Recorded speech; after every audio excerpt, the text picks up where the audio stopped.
Hey, welcome back to the Disney Plus Everyday Challenge, and today we have Best in Snow. This is a competition show that is from this year, as 2022. I'm assuming you're watching it this year. I don't know. Maybe it's many years from now in a post-apocalyptic hellscape, and this is the only thing you know that can tell you what Christmas is all about. Well, I'm sorry, this probably isn't the episode, but bear with me. This is an hour and 38 minutes long. This is like an hour and a half. So it would be like a 2 hour special. Probably was on ABC or Freeform or the Disney Channel or something like that. But either way, it's on Disney Plus now. And it's. No, I'm sorry. This is a Disney Plus original. So rather than making it a series where it's incremented, like, oh, here's day one, day two, day three, day four, it's one thing. It's all in one shot, and yeah, it does have breaks, like so they could broadcast it on regular television, but whatever. It is about five teams entering into a competition in Keystone, Colorado, in just a gorgeous, mountainous, snowy area, and it's they're competing in sculpting snow. Yeah, and their families, their friends, their coworkers, their people who are, many of them are already skilled in carving, sculpting in some ways. Some are ice sculptors, some are wood carvers and sculptors, and uh, pumpkins. Some people do pumpkins.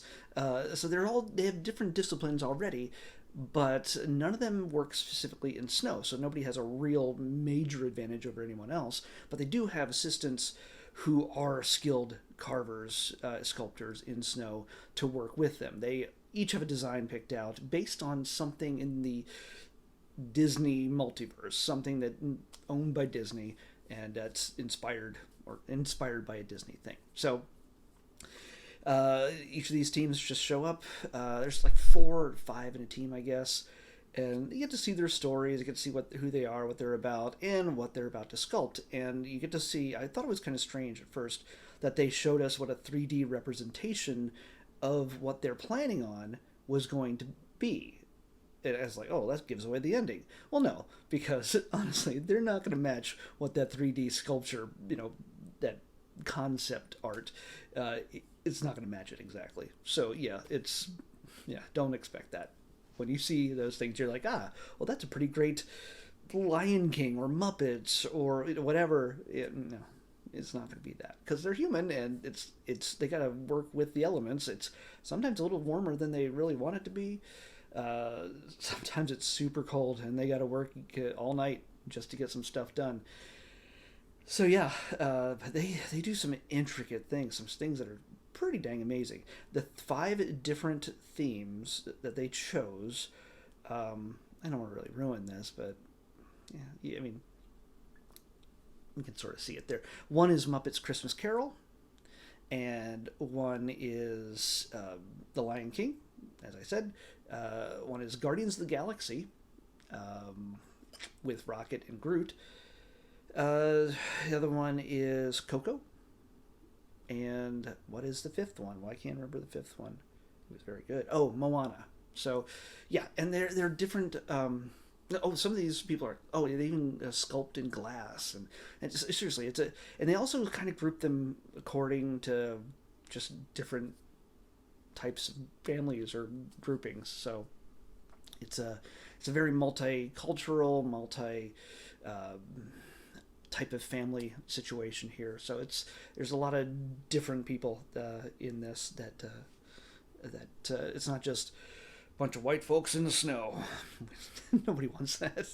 They already are pretty familiar with the snow. You have all the Nordic people you want, and they're just like, oh, it's warm out. It's 30 below. Yeah, we don't.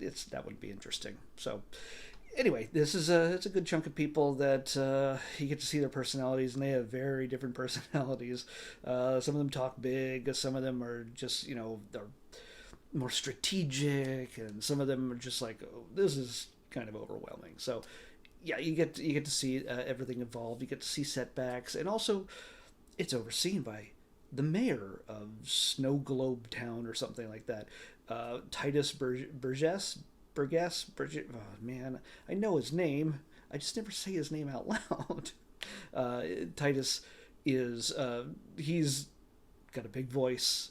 He's got a big singing voice, and he is a very funny man. But you might recognize him from the Unstoppable Kimmy Schmidt on Netflix. You might remember him. He's also plays one of the kids on Central Park, which is on Apple TV Plus. Like I'm advertising all the different streaming things. So yeah, it's Disney doesn't own me yet, so where's that check?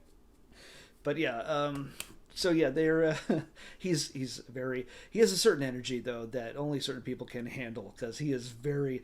I'm sure a lot of what he said is scripted, but he very much makes it his own and delivers it in a way that nobody else can. And I love him. He's just crazy. But yeah, it's for some people, he might make you a little bit nervous just because he's his delivery. It's not like Jeff Goldblum at all, but Jeff Goldblum also has a certain delivery that you have to be used to. That you have to, like, he's in character in a sense, even though it is Jeff Goldblum and Titus. I'm sure he's not as tweaked as this because he's playing a character, not just himself, but he plays it big. He chews that scenery. He does it up. So it's fun to watch him. But maybe maybe some people might feel a little bit off-put by just how energetic he is. But hey, it's the holidays, so it's all about energy. So yeah. Oh, by the way, the D Capella, the Disney a cappella group, shows up here every once in a while, introduces everybody and the mayor, and sings like a fairly rude song when somebody's construction kind of gets messed up. I don't know. It's meant to be funny, I guess. But Kermit the Frog shows up as well, so he tries to help out as best he can. And of course, there's a few musical numbers here and there beyond just the a cappella group. Titus has to sing. You gotta have him sing. Kermit sings, and it all culminates in a big reveal as to what each of these things look like. It's judged by two known sculptors who have dealt in these kind of things before, and they're professionals, and they decide who the winner is at the end. And you might not be surprised. I don't know. It's up to you. It's one of the longest episodes, the things that we've had to watch during the Christmas season so far, but it's not the longest. So we have a few more things coming up that are obvious surprises that we haven't watched yet. Because like I said in previous episodes, I'm trying to get rid of as much of the Christmas stuff as I can leading up to the 25th. That's why we have 16 instead of 12 this year of Christmas-themed things. And I know that's not all of them, but we'll still have some left over for next year. Plus, I'll add more stuff for next season. Hey, we're in our 4th year now. It's crazy. We've been doing Disney Plus Everyday Challenge for over 3 years. It's pretty wild. Anyway, the next one we're going to do is Duck the Halls, a Mickey Mouse holiday special, Christmas special. So Duck the Halls. It's that modern style Disney animation. It's a short-ish. It's about 22 minutes. But we'll come back here and talk about that. Duck the Halls on the next Disney Plus Everyday Challenge. I'll see you back here for that. Bye.